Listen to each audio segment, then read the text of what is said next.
আগে ঢুকেছি।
শুরু করেন। তো যাই হোক, 16 জন মতো, 18 জন মতো হয়েছে পার্টিসিপেন্ট। তাহলে আব্দুল্লাহ আঙ্কেল এখন আলোচনা শুরু করেন, ইনশাল্লাহ আমরা শুনতে থাকি। বলা শুরু করুন। সালামুন আলাইকুম।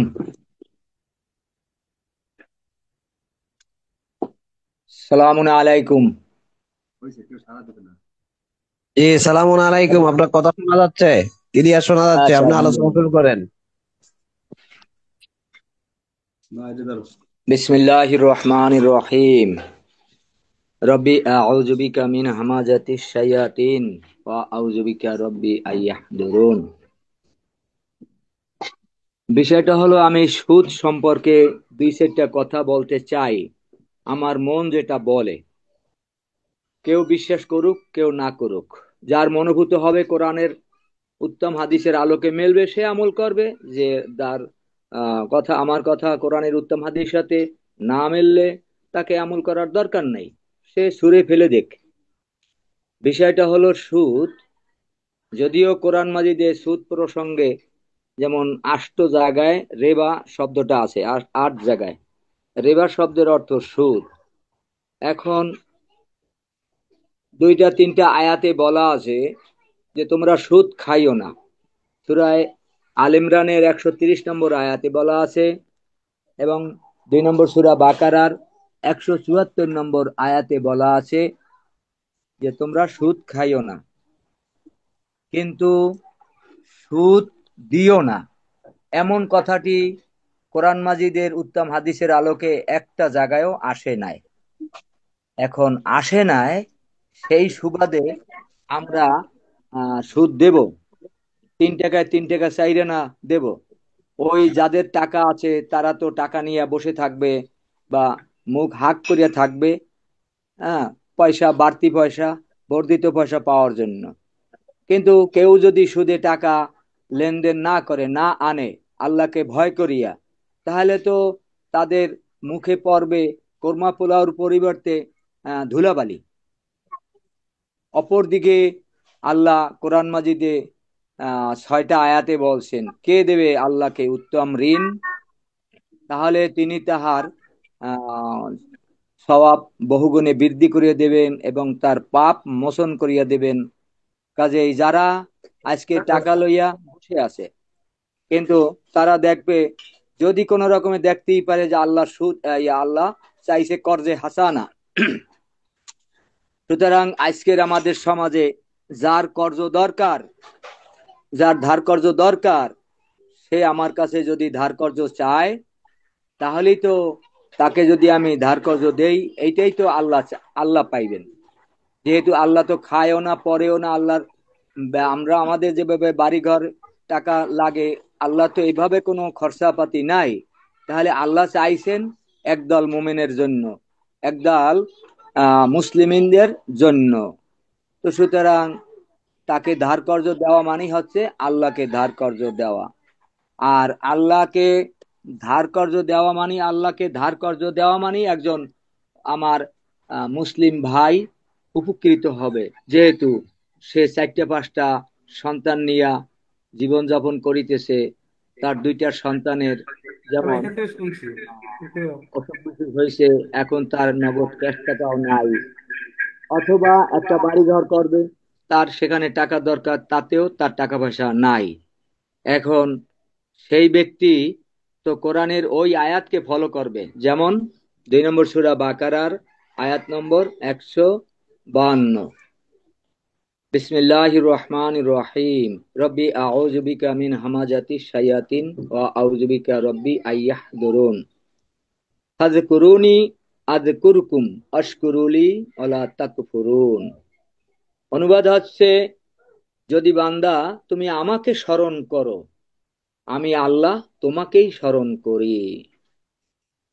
তাহলে আমরা তো আল্লাহকেই স্মরণ করব, যেহেতু আমার এখন টাকা পয়সার দরকার, আমার নগদ কোনো টাকা নাই, এই মুহূর্তে আমি হাসপাতাল গেলেই তো আমার টাকা লাগবে। এখন আল্লাহ আবার শিখিয়ে দিয়েছেন যে তুমি আমাকে স্মরণ করো।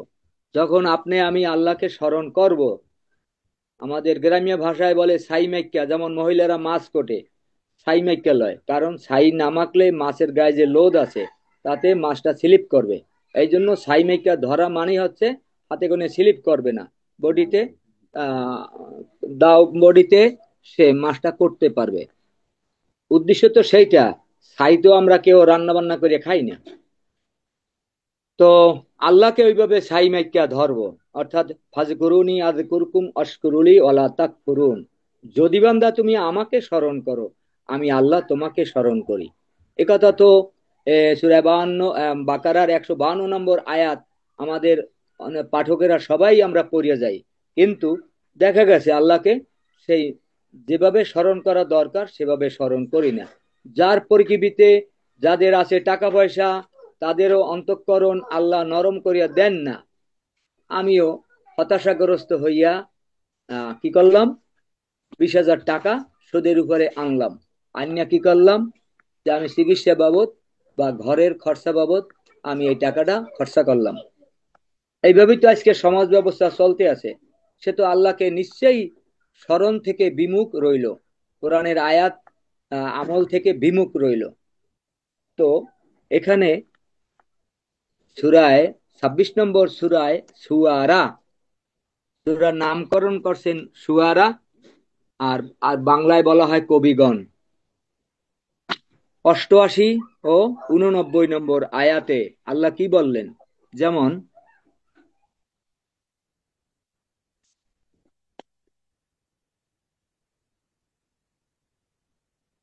ইল্লামান তাবা ইল্লামান আতাল্লাহু বিকলবিন সালিম ইয়াউমা লা ইয়ানফাউ মালু ওয়ালা বানুন, যেদিন ধন সম্পদ ও সন্তান সন্ততি কোনো কাজে আসিবে না। আমি কিন্তু সেই সন্তান সন্ততির জন্যই সুদে টাকা আনসালাম, সুদে টাকা আনিয়া তাদের ট্রিটমেন্ট আমি চালাই গেলাম, কিন্তু কাল হাসরে মাঠে সেই সন্তান সন্ততি তো আমার তিল পরিমাণ উপকারে আসবে না। তাহলে আমি শয়তানের কাছে হাত পাইতে কেন টাকা লব, কেন আমি সুদে টাকা আনবো? আমি আল্লাহকেই ধরবো। আল্লাহ তো আমার সন্তানের যে অসুখ বসুখ তা আল্লাহ দেখতেছেন, আল্লাহ অন্তর্যামী, আল্লাহ একটা পিঁপড়ার পেটের ব্যথাও সে জানে। তা আমি কেন সেই সুৎখোরকে স্মরণ করব? যখন সুৎখোরকে আমি স্মরণ করলাম, যার শয়তানকেই স্মরণ করলাম, শয়তানের কাছে হাত পাতলাম, আল্লাহর কাছে হাত পাতা হইলে কই?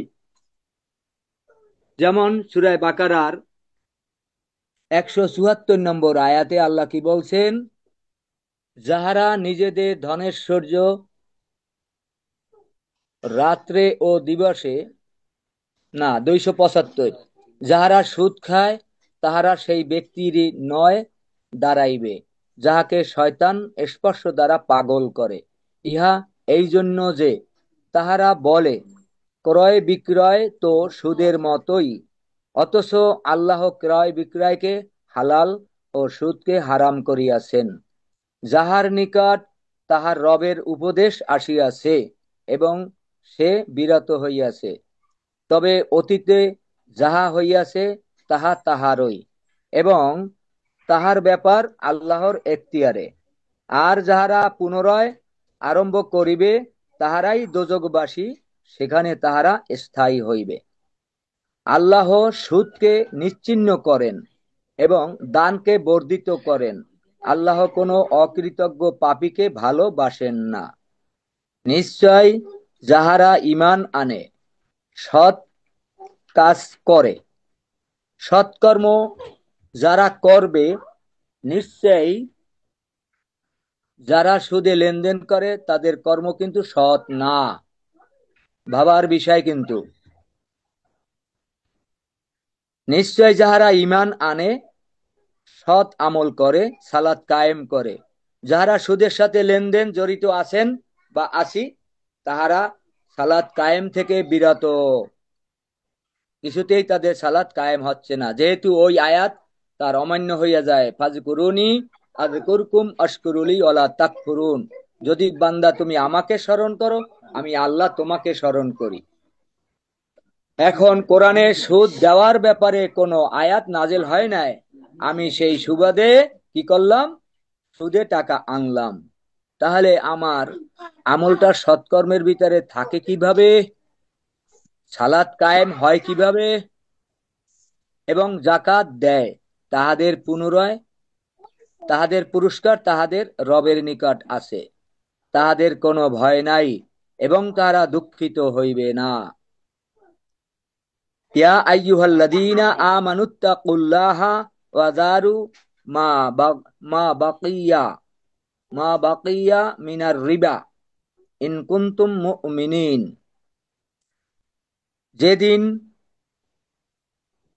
যদি তোমরা না ছাড়ো, তবে আল্লাহ ও তাহার রাসূলের সাথে যুদ্ধের জন্য প্রস্তুত হও। কিন্তু যদি তোমরা তওবা করো, অর্থাৎ ওই সুদের কাজ কারবার থেকে ফিরে আসো, তবে তোমাদের মূলধন তোমাদেরই, ইহাতে তোমরা অত্যাচার করিবে না এবং অত্যাচারিত হইবে না। সূরা বাকারা আয়াত নম্বর 279। এখন যারা সুদে টাকা আনতেছেন, তারা সুদখোরকে পরোক্ষভাবে মনে মনে উৎসাহ দিতেছেন, তুমি আল্লাহর সাথে যুদ্ধ করবা, করো, তুমি সৈনিক, আমি তো তোমাকে 20,000 টাকায় 500 টাকা 1,000 টাকা বাড়তি দিতেই আছি, তাহলে এই টাকা তুমি খাইয়া সেনাবাহিনী লইয়া তুমি আল্লাহর সাথে যুদ্ধ করো। তার মানে কি এটা দাঁড়ায় না? এটা দাঁড়ায় না। আজকের যদি সুদে আপনি আমি টাকাটা গ্রহণ না করি, তাহলেও তো টাকা নিয়ে বসে থাকবে, সুদ আর সে খাইতে পারলো না। আমি আপনি আরো 10 জনে দেয় বিদায় তো সে খাইতে পারে। যারা এই সুদে টাকা আনবে, তারা কি ওই আয়াত ভুলে গেছে? যেমন আল্লাযী খালাকাল মাউতা ওয়াল হায়াতা লিয়াবলুয়াকুম আইয়ুকুম আহসানু আমালা ওয়া হুয়াল আজিজুল গফুর।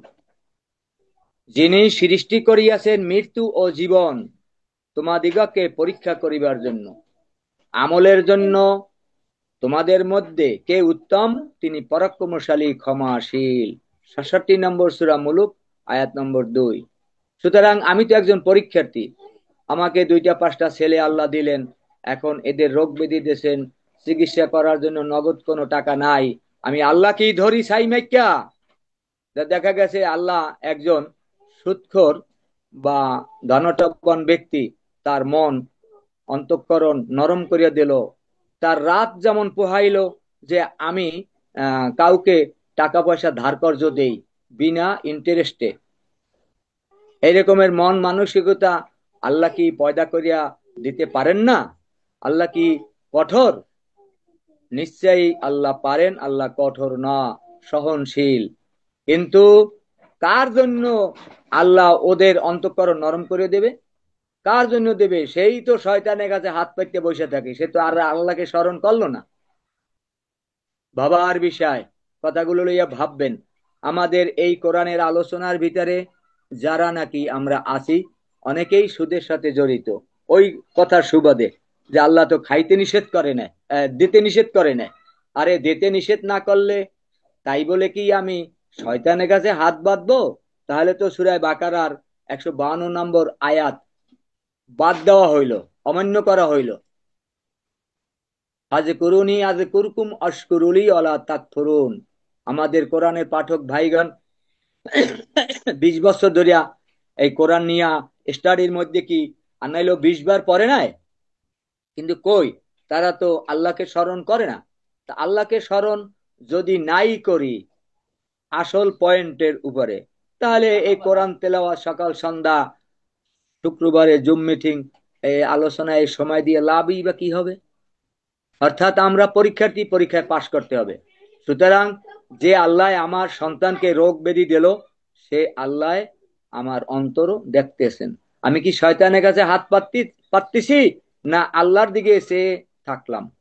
তো আল্লাহর দিকে যদি আমরা সেই থাকি, এই ধৈর্যের পরীক্ষায় যদি উত্তীর্ণ হতে পারি, তাহলে বিনা ইন্টারেস্টেই আমাকে টাকা মানুষের ধার কর্জ দেবে।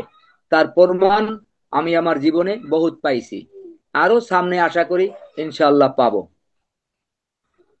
তো সূরা আল ইমরানের 130 নম্বর আয়াতে আল্লাহ বললেন, ইয়া আইয়ুহাল্লাযীনা আমানু লা তাআকুলুর রিবা আদআফা আদআফাম মুদাআফাতান ওয়াত্তাকুল্লাহা লাআল্লাকুম তুফলিহুন। হে মুমিনগণ, তোমরা সুদ খাইও না, ক্রম বর্ধমান, অর্থাৎ কম হোক আর বেশি হোক, সেটা কি বলা হয়? ক্রম বর্ধমান। এবং আল্লাহকে ভয় করো, যাহাতে তোমরা সফল কাম হইতে পারো। ঘুরিয়ে পড়িয়ে একই কথায় আইলেন। আল্লাহ তো সুদ খাইতে নিষেধ করলেন, দিতে তো নিষেধ করেন নাই। বেশ কথা, সেই জন্য কি আপনি আমি পরীক্ষায় ফেল করব? আমরা তো ওই আয়াতের উপরে নির্ভরশীল যে আল্লাহ আমার জন্য চাইছে কর্জে হাসানা, যারা টাকা পয়সা কর্জে হাসানা দিতে পারে তাদের কাছে। একটু ধৈর্য ধারণ করি না। কথায় কথায় আমরা বলি আল্লাহ ধৈর্যশীলদের সাথে থাকেন। এটার আরবি হলো ইন্নাল্লাহা মা'আস সাবিরিন, নিশ্চয়ই আল্লাহ ধৈর্য ধারণকারীদের সাথে থাকেন। এখন এখন টাকার দরকার, এখন আমার লাগবে কি লাগবে না আমার অন্তঃকরণ যা জানে, তার চাইতে বেশুমার বার আল্লাহ জানেন। তো আল্লাহ তো আমার জন্য একজনের কাছে টাকা কর্জ হাসানা চাইছে, দেখি না কি করা যায়। সে ব্যক্তির মন নরম করিয়া দিতে তো আল্লাহর সময় লাগবে না। কিন্তু আমি কি করিয়া শয়তানের কাছে হাত পাতবো? যারা সুদ খায় তারা তো শয়তান। শয়তানের কাছে হাত পাতা মানে হচ্ছে সূরা বাকারার 152 নম্বর আয়াত অমান্য করা। সুতরাং যারা এহেন কাজ করবেন তাহারা তো কাল হাসর মাঠে উপকৃত হইতে পারবেন না। যেমন 26 নম্বর সূরা শুআরার আয়াত নম্বর 88 ও 89, যে ধন সম্পদ ও সন্ততি তোমাদের কোনো উপকারে আসবে না। এটা হলো 88। তা আমার সন্তান মরে যাক, হায়াত না থাকলে তো মরে যাবেই। আমি কেন সামান্য উপশমের জন্য, সামান্য উপকারের জন্য, কারণ রোগ ব্যাধি তো মানুষ মরে না, রোগ ব্যাধি মানুষ কষ্ট পায়, এই কষ্টটা আমি সহ্য করলাম না, আর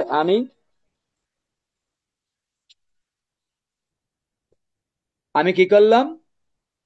ধৈর্য না ধরিয়া আমি কি করলাম? সুদে টাকা আনলাম। সূরায়ে আসর 103 নম্বর সূরায়ে আসর কি আমরা ভুলে গেছি? যেমন আয়াত অঙ্ক 3, শর্ত অঙ্ক দেশে আল্লাহ চাই কি?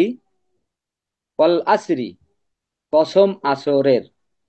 একটা আয়াত হলো এই আসর শব্দটা, কল আসরি কসম আসরের। ইন্নাল ইনসানা লাফি খুসরিন, নিশ্চয় মানুষ রয়েছে ক্ষতির মধ্যে। এখন আমরা কি ক্ষতির মধ্যেই থাকবো? এই ক্ষতি থেকে আমাদেরকে পরিত্রাণের কোনো উপায় নাই? পরিত্রাণের যদি কোনো উপায় নাই থাকে, তাহলে আল্লাহ কেন বললেন মা ফাররাতনা ফিল কিতাব, কিতাবে আমি কোনো কিছু বাদ দেই নাই। কুল্লুন ফি কিতাবিম মুবিন, সুস্পষ্ট কিতাবে সব কিছু আছে। তাহলে আমরা কেন ধৈর্যশীল না হইয়া ধৈর্য হারা হব, ধৈর্যচ্যুত হব? কল আসরি, কসম আসরের। ইন্নাল ইনসানা লাফি খুসরিন, নিশ্চয় মানুষ রয়েছে ক্ষতির মধ্যে।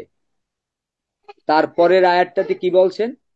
ইল্লাল্লাযীনা আমানু ওয়া আমিলুস সালিহাতি ওয়া তাওয়াসাউ বিল হাক্কি ওয়া তাওয়াসাউ বিস সবর। এই আয়াতের অনুবাদ বলার আগে আমি আরেকটু কথা পূর্বের থেকে বলে আসি। যেমন অল আসরি, কসম আসরে। আসর আরবি শব্দ, বাংলায় বলে কি, অনুবাদে দেখছি কি, অনুবাদে দেখছি জামানার কসম, অনুবাদে দেখেছি যুগের কসম, অনুবাদে দেখেছি মহাকালের শপথ, অনুবাদে দেখেছি সময়ের কসম। এখন প্রশ্ন হলো, জামানা, তা তো বুঝলাম, জামানা এক এক নবীর জামানা একটা একটা ছিল, সব জামানাই এই কসম কাটছেন আল্লাহ। কিন্তু অনুবাদে যখন বলা আছে সময়ের কসম, এই সময়টা কোন সময়? দিবারাত্র 24 ঘন্টাই তো সময়। যেমন উদাহরণস্বরূপ বলা যায়, আপনি যদি একজনের সাথে ওয়াদা দেন, যে বেলা 10টার সময় ওয়াদা দিলেন, ঠিক আল্লাহ চাহে তো ইনশাআল্লাহ আপনার সাথে বেলা 3টার সময় দেখা করব। এই যে 3টার সময় ওয়াদা দিলেন, কেউ 4টার সময় দেবে, কেউ 10টায় বা 12টায় ওয়াদা দিয়া রাত 12টার সময় আপনার সাথে দেখা করবো, লেনদেনের ব্যাপারে হোক আর অন্য যে কোনো ব্যাপারে হোক। রাত 12টার সময় তো আসর, আসর মানে সময়, যারা ওই দিকে নেবেন আসর মানে সময়, তাহলে 24 ঘন্টার মধ্যে যে কোনো সময় তো আসর। কিন্তু আল্লাহ কি তাই চাইছেন? এখানে আসর শব্দের অর্থ হলো হায়াত, নারী হোক আর পুরুষ হোক, যার যত দিন যত বছর হায়াত দিয়েছেন, তত বছর এই হায়াতের সময়টাই হলো আসর।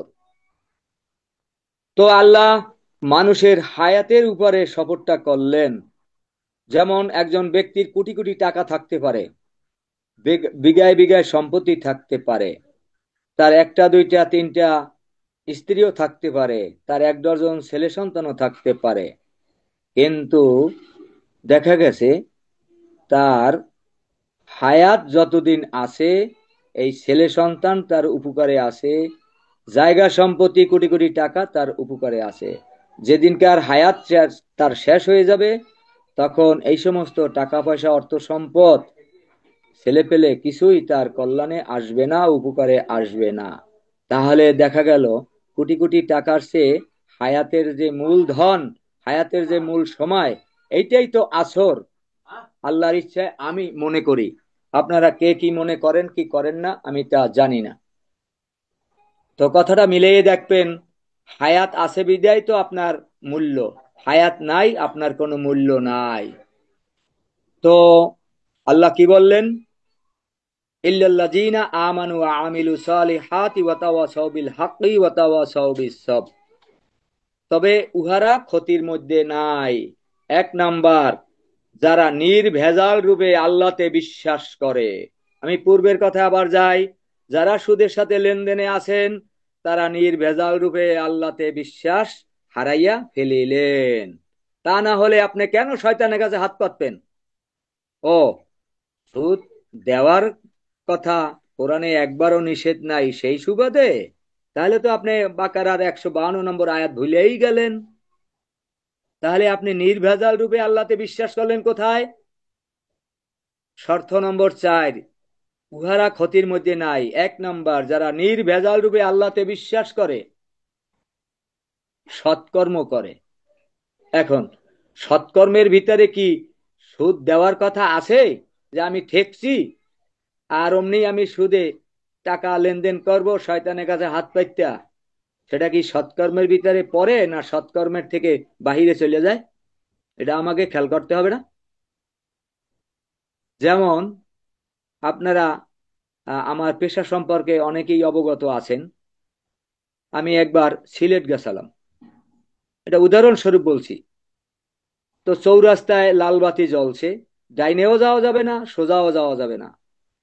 তাহলে ব্রেক করিয়া গাড়ি দাঁড়াইছি। আমার প্যাসেঞ্জারে বলল এ বায়ে যাও। ওখানের ভাষা হলো, বায়ে যাইতে হইলে কয় এ বায়ে, আর ডাইনে যাইতে হইলে কয় ও বায়ে, কয় এ বায়ে যাও। আমি অমনি গাড়ির হ্যান্ডেল ঘুরিয়ে দিলাম। ট্রাফিকের সার্জন লাঠি একটা লইয়া আমাকে দাঁড়াও। আমি বললাম কেন স্যার, বামের রাস্তাতে কোনো সিগন্যাল থাকে না? সার্জন কয় যাও যাও যাও।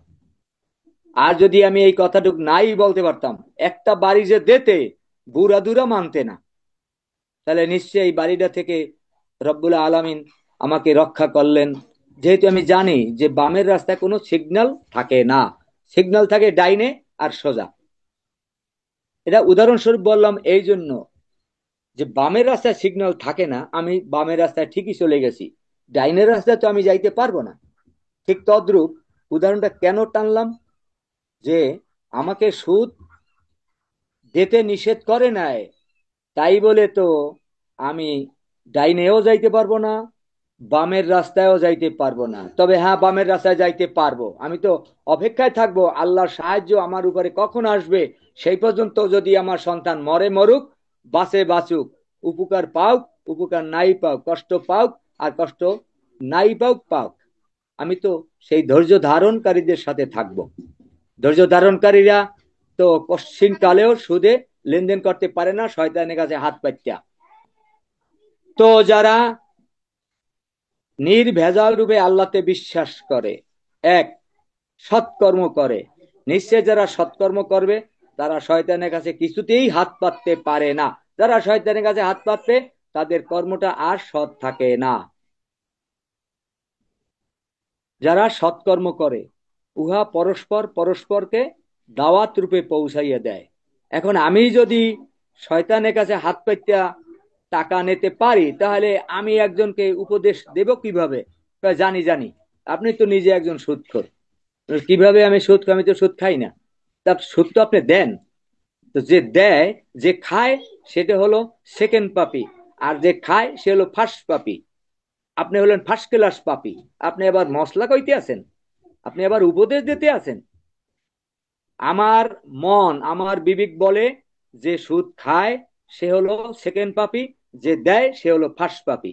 কারণ আমি সুদ দেই বিদায় তো সে খাইতে পারে, আমি না দিলে তো তার মুখে ধুলাবালি পড়ার কথা, সেখানে ধুলাবালির জায়গায় কোরমা পোলাও ফালাচ্ছি। আর কই কি যে সুদ তো দিতে আল্লাহ নিষেধ করেন নাই। আর এই ফাইজলাম কি করিয়া আপনি আমি এই কুল্লু নাফসিন যায়কাতুল মউত হব, আর আল্লাহ আপনাকে আমাকে চুমা দিয়া ছেড়ে দিবেন? প্রশ্নই ওঠে না। তো সৎকর্ম, সৎকর্মের দাওয়াত যখনই আপনি দিতে যাইবেন, সুদে লেনদেন বিশেষ করে এটাকে বাদ দিতে হবে। তো যারা নির্ভেজাল রূপে আল্লাহতে বিশ্বাস করে ও সৎকর্ম করে, উহা মানুষের কর্ণকুহরে দাওয়াত রূপে পৌঁছাইয়া দেয়। এই দাওয়াত রূপে পৌঁছাইয়া দিতে যাইয়া তার উপরে যে চাপ আসবে, তাহাদের ভিতরে তার উপরে যে বালা মুসিবত আসবে, এমনকি হত্যাযজ্ঞ হইয়া যাইতে পারে, ইহাতে যাহারা ধৈর্য ধারণ করে, সবুর করে। সূরা আসর 1 হইতে 3 আয়াত। আয়াত হলো 3টা, শর্ত দেশে মাওলায় 4টা। এখন আপনারা আমরা যারা কোরআনের পাঠক আছি, এই 4টা শর্ত কি আপনার আমার ভিতরে আছে? যদি নাই থাকে, তাহলে ওই যে 2 নম্বর আয়াতে বলছেন, ইন্নাল ইনসানা লাফি খুসরিন, ইন্না মানে নিশ্চয়ই, ইনসান মানে মানুষ, তারা রয়েছে ক্ষতির মধ্যে। আমি তো মানুষকে পাইলে এই কথাই বলি, আপনার আমার বাপ দাদা 14 পুরুষ দুনিয়া থেকে চলে গেলেন, কিন্তু তারা তো ক্ষতির মধ্যে ক্ষতির মধ্যে ক্ষতির মধ্যে ক্ষতির মধ্যে থাকতে থাকতেই মারা গেছেন। তাহারা কি জান্নাতবাসী হবে? তো শ্রোতারা বলে, তা আমরা কি করে বলবো, আমরা তো আর 14 পুরুষ দেখি নাই। বেশ ভালো কথা, আপনার দাদারে তো আপনি দেখছেন। হ্যাঁ দেখছি। তো উনি কি ক্ষতিগ্রস্তর আওতায় ছিল না ক্ষতিগ্রস্তর মুক্ত ছিল? বা আমার জানা মতে দেখা গেছে যে সে ক্ষতিগ্রস্তের মধ্যেই ছিল। তা সে তো আর জান্নাতে যাইতে পারে না। যদি জান্নাতে যায়, তাহলে তো ওই যে 3 নম্বর আয়াতটা যে 4টে শর্ত দিয়েছে, হলে এই শর্ত আর থাকে না। শুধু আল্লাহকে বিশ্বাস করলাম আর সৎকর্ম করলাম না, সালাত কায়েম করলাম না, তাহলে তো আর বিশ্বাসই থাকি না, ক্যান্সেল হয়ে যায়। তো ক্ষতিগ্রস্ত থেকে বাঁচতে হলে 4টা শর্ত আপনাকে রক্ষণাবেক্ষণ অবশ্যই করতে হবে। নির্ভেজাল রূপে আল্লাহতে বিশ্বাস ও সৎকর্ম, উহা মানুষের কর্ণকুহরে দাওয়াত রূপে পৌঁছাইয়ে দেওয়া এবং তাহাতে ধৈর্য ধারণ করা। যখনই আপনি সুদে টাকা আনবেন না, এই কথা যখন সমাজে জানাজানি হয়ে যাবে, তখনই এইটাই আপনার দাওয়াত পৌঁছাইয়ে দেওয়া হবে। মৌখিক দাওয়াত দেন আর নাই দেন। যেমন আমার বেলায় অনেকখানি হয়েছে যে আমি সুদ খাইও না, সুদে কোনো লেনদেন করিও না। সামান্য একটা উদাহরণস্বরূপ বলি, আমার এই ঘরটা তোলনে 29,000 ইট গেছে ও 9,60,000 টাকা গেছে। তাতে প্লাস্টার মেলাস্টার কিছু করতে পারি না, খালি 8টা রুম নিট ফিনিশিং ছাড়া কোনো রকমের ঢালাই দিছি।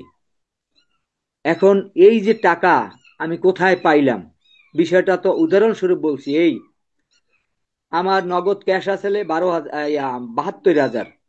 ওই সময় ইটের হাজার ছিল 6,000, তার বরং 72,000 টাকা আমি অগ্রিম বায়না দিলাম। সেজন্য আমাকে ইট দেবে 6,000 টাকা দরে, এই 12,000। আর নগদ ক্যাশ ছিল আমার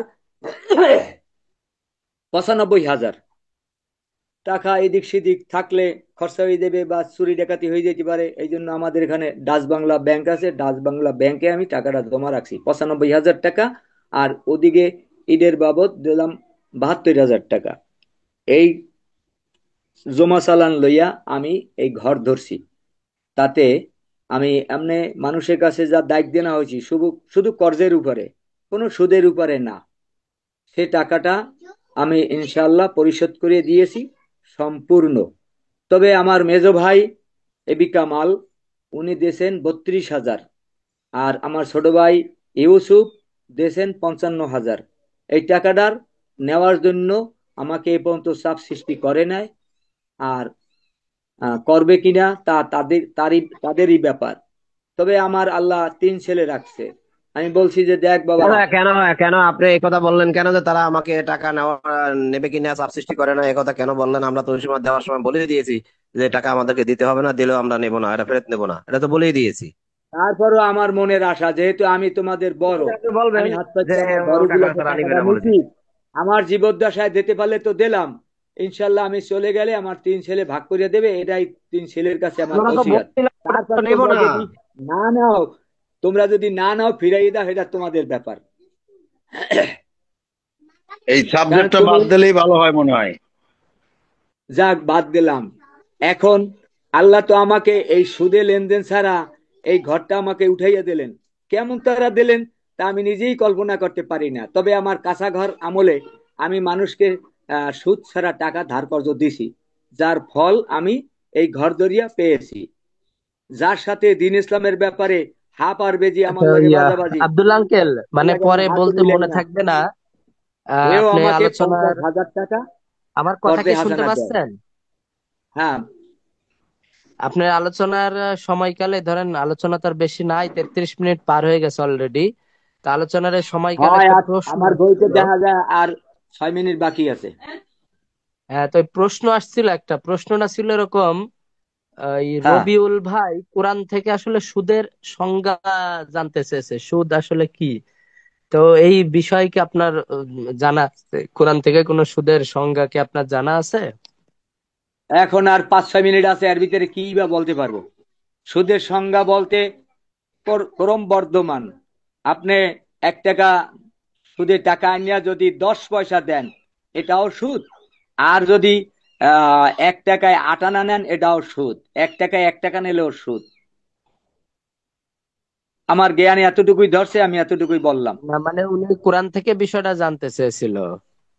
এই বিষয়টা অন্য উনি কি কেউ কি একটু জেনে ভালো আসছেন? করে বলতে পারবেন, যেহেতু সময় শেষের দিকে, তো এই জন্যই হ্যাঁ। আমরা কেন ওনাকে আলোচনার দিকে আমি না ওনাকে আমি যে অনুরোধ বিষয়টা করব, একটু জানতে চাচ্ছি। ওনাকে আমি অনুরোধ করব 2 নম্বর সূরা বাকারার আয়াত নম্বর 274 নম্বর আয়াত হইতে 279 আয়াত পর্যন্ত উনি পড়ে দেখুক। তাহলে আর সূরা আল ইমরানের 130 নম্বর আয়াত পড়ে দেখুক, তাহলেই তো হয়। আমি সুদের ব্যাপারে বাংলা অনুবাদটা আবার চালু করে পড়তে আসি। যাহারা সুদ খায় তাহারা সেই ব্যক্তিরই ন্যায় দাঁড়াইবে, যাহাকে শয়তান স্পর্শ দ্বারা পাগল করে। ইহা এই জন্য যে তাহারা বলে ক্রয় বিক্রয় তো সুদের মতোই, অথচ আল্লাহ ক্রয় বিক্রয়কে হালাল ও সুদকে হারাম করিয়াছেন। যাহার নিকট তাহার রবের উপদেশ আসিয়াছে এবং সে বিরত হইয়াছে, তবে অতীতে যাহা হইয়াছে তাহা তাহারই। এবং তাহার ব্যাপার আল্লাহর এখতিয়ারে। আর যাহারা পুনরায় আরম্ভ করিবে তাহারাই দোজকবাসী, সেখানে তাহারা স্থায়ী হইবে। সূরা বাকারা আয়াত 275। এখন যারা সুদ খায় তাদেরকে আল্লাহ পাগলের ন্যায়, শয়তানের ন্যায় তুলনা করিয়া কথাটা বললেন। আজকের জমিনে যারা সুদে টাকা আনে তারাও তো আমি দেখতেছি ভাই, পাগল পাগল সালামুন পাগল, আলাইকুম। টেনশনের অভাব নাই। সালামুন আলাইকুম ভাই, আমি জানতে চাচ্ছি যে কোরআনে কোন আয়াতে আছে যে টাকা ধার নিয়ে বা বেশি দিলে সেটা সুদ হয়, সেটা জানতে চাইছি আমি। অর্থাৎ সংজ্ঞাটা কি, কোন কর্ম করলে সেটা সুদ হবে? এই যে সূরা বাকারা 275 দেখেন,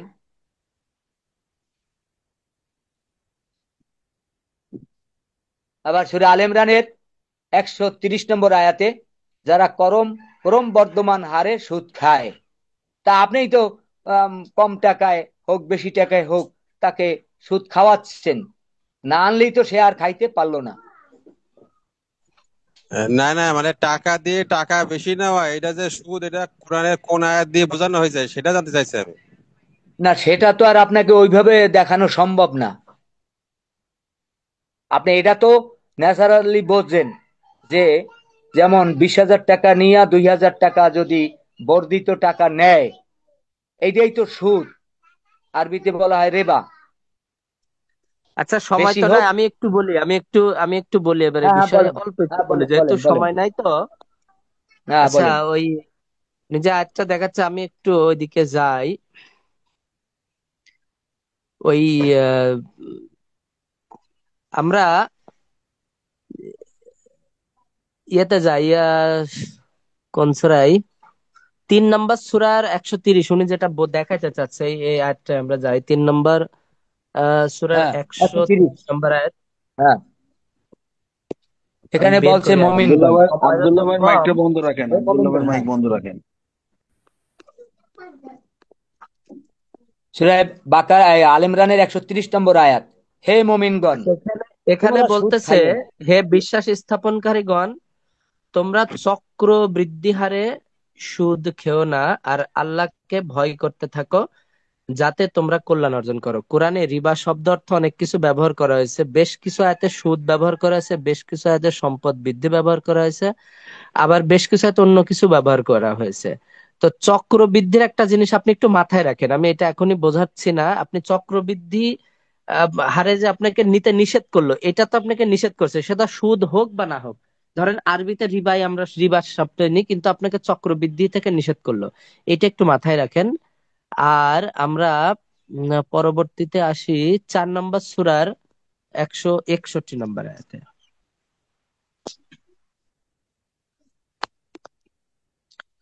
4 নম্বর সূরার 160 নম্বর আয়াতে যদি আমরা পড়ি, এখানে আল্লাহ বলতেছে যে এই মানে এখানে ইহুদিদের জন্য আমি হারাম করেছি, দিয়েছি বহু পুত পবিত্র বস্তু যা তাদের জন্য হালাল ছিল। হারাম জিনিস মানে হালাল জিনিসও হারাম করে দিয়েছে, কেন দিয়েছে? তাদের পাপের কারণে। এবং এই পাপটা কি ছিল? যে আল্লাহর পথে অধিক পরিমাণে তারা বাধা দিত, এবং 61তে এসে বলল যে আর এই কারণে যে তারা এই যে রিবা নিত, অতিরিক্ত অর্থ গ্রহণ করত, সুদ গ্রহণ করতো, অথচ এ ব্যাপারে নিষেধাজ্ঞা আরোপ করা হয়েছিল। এবং এই কারণে যে তারা অপরের সম্পদ ভোগ করতো অন্যায় ভাবে। দেখেন এই 4-এর 61-তে কিন্তু বলাই হয়েছে, আল্লাহ এটা নিষেধ করছে হ্যাঁ, কেন? এই যে রিবা শব্দ দিয়ে এখানে বোঝানো হয়েছে যে তারা যে রিবা এটা নিতেই নিষেধ করা হলো, এটা নিষেধাজ্ঞা দেওয়া হলো। কেন নিষেধাজ্ঞা দেওয়া হলো? যে তারা অপরের সম্পদ অন্যায়ভাবে ভোগ করতো। তাহলে আমরা এই আয়াত থেকে এবং আগের 3-এর 130, এই দুইটা আয়াত থেকে নিতে পারি যে অপরের সম্পদ অন্যায়ভাবে ভোগ করা আর চক্রবৃদ্ধি হারে নি- বৃদ্ধি পায়, এই দুইটা যেহেতু আল্লাহ নিষেধ করেছে, তাহলে এটাকে আমরা কোরআনে সরাসরি সুদ কাকে বলে, যেমন মুমিন কাকে বলে, মুসলিম কাকে বলে, তারপর আপনার মুত্তাকি কাকে বলে, সরাসরি বলা আছে সংজ্ঞা অনুযায়ী। এরকম ডাইরেক্ট সংজ্ঞা নেই, কিন্তু এই দুইটা আয়াত থেকে আমরা বুঝতে পারি যে অপরের সম্পদ অন্যায়ভাবে ভোগ করা এবং চক্রবৃদ্ধি হারে আসলে সম্পদ বৃদ্ধি পাওয়া, এইটা আসলে আমাদের করা যাবে না। তো এইটা থেকে আমরা এখান থেকে শিক্ষা নিতে পারি। অল্প সময় আসলে কি বোঝাবো, সময় তো শেষ। আসলে সময়টা বোঝাইতে পারবো না, 40 মিনিট হ্যাঁ অলরেডি পার হয়ে গেছে, যে ভাই, কোনো মুহূর্তে কেটে যাবে। হ্যাঁ হ্যাঁ, ঠিক আছে। তো বলছি যে ওখানে তো সম্পদের কথা হচ্ছে অন্যায় ভাবে সম্পদ নেওয়া। আমি তো অন্যায় ভাবে কেউ মানে নিচ্ছি না, তাহলে কি